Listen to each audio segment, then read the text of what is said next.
So today I have a project for you for the 4th of July. We're going to be making some fireworks over a city skyline.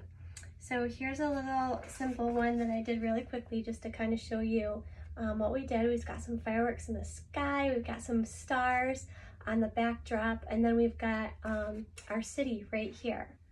So very quickly I'll tell you the supplies that you need. They're going to be a toilet paper roll, paper towel roll, some paints of your color. I chose red, white, and blue just for the holiday, but you can do multicolored if you like the different colored fireworks in the sky. I've also got yellow for my lights on my buildings. I've got a paper plate that I have to dab my paint on, and I've got a piece of black paper for my canvas, and I've got another sheet of paper, it doesn't matter what color it is, to make my stencil for my city skyline. Oh, and I also have a toothbrush that nobody's going to need to use after this project. So what I did is I took my black piece of paper and just set that there for now. I took my white piece of paper and I drew out a city skyline. So depending on how high up you want yours to be, I took into account how big my fireworks were going to be, and I'll show you how I did the fireworks with paper towel rolls. So that's why I did my city skyline. I would say is about 1/3 up of the piece of paper. So I took my white paper and I drew out a very simple skyline that doesn't matter how, many different sizes of what buildings you are. It's just kind of like this, just like steps, different heights, okay? And then what I'm doing is I took some painter's tape because it's not super sticky. You don't have to use tape if you want to, it just helps to hold it in place. But I lined it up with the very bottom of my page, and then I just taped one side on. It just helps it stay in place. So I've got my piece of paper here, and then I've got my toilet paper roll, paper towel roll. This is how we're going to do our fireworks. So what we did is we took our scissors and we just made some cuts at the bottom all the way around.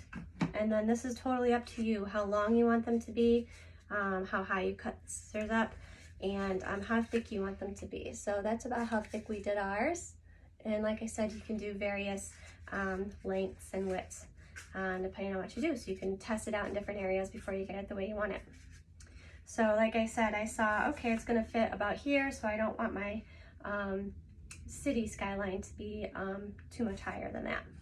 So after I cut out my city skyline and I taped it to my black piece of paper, this is where the fun with the toothbrush comes in.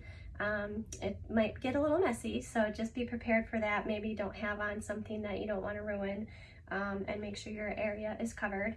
And if you don't mind getting it on your hands, that's totally fine. If you want to put on a glove, you could totally do that too. You could probably use something else. But what we did is we took our toothbrush and we put some paint on our plate here. Okay, I'm going to use the popsicle stick just so my hands don't get too dirty so I can pick up everything and show you, but you could just use your finger. What you're going to do is you're just going to glide the popsicle stick or your hand or whatever it is along the bristles of the brush, and they're going to kind of create a white splatter all over your page. So I'm just going to do that, and it may be hard for you to see up there, but what I'm going to keep in mind is that I want my line for my city skyline to be really defined, so I might do more of my paint splatter closer to the buildings, and then as I go up have it kind of spread out a little bit. So if you need more paint, just keep dabbing it in that white paint there, and just keep doing your paint splatter all over your page. You'll get the hang of it. You can practice on something else if you want to practice before you do it on your final piece. That's totally cool too. But like I said, try and do it close, like a little more saturated at the bottom. So you can kind of see a little bit of what I got going on there, and you can add as much as you want. So if I peel away my paper, you can kind of see my skyline right there. So you can see why I mean to do a little more of a splatter closer to the buildings. That way you get more of a defined edge. So you could go ahead and add more if you wanted to. I'm just going to leave mine as it is so I can show you the next part of the project. So the next part, I kind of set my toothbrush aside. I've got my, this one I've already used, you can see.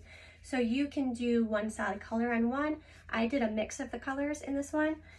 So all I did is I put my paint on my plate, and I'm just using this as a stamp. So I've got some paint on here.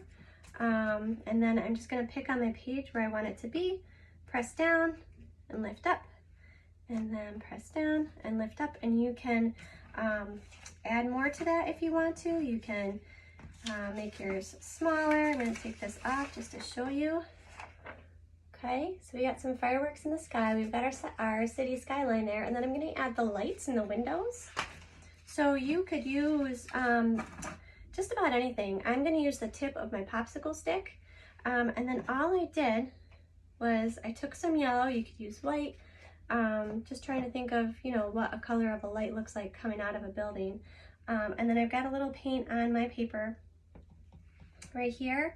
And so I just dabbed the very bottom of it, and I'm just gonna go, say I have one building right here. I'm gonna go 1, 2, 3, however many windows you wanna have. I'm just gonna go straight lines across and straight lines up and down. All right. And that's how I am creating the windows in my skyscrapers and buildings, whatever they happen to be, apartment buildings, whatever they are. Okay, very, very simply, just like that. All right, so then you'll end up with something kind of like that. If you don't have black paper already, you could always just paint your paper black. If you don't want to do the skyline, you could always just take your white piece of paper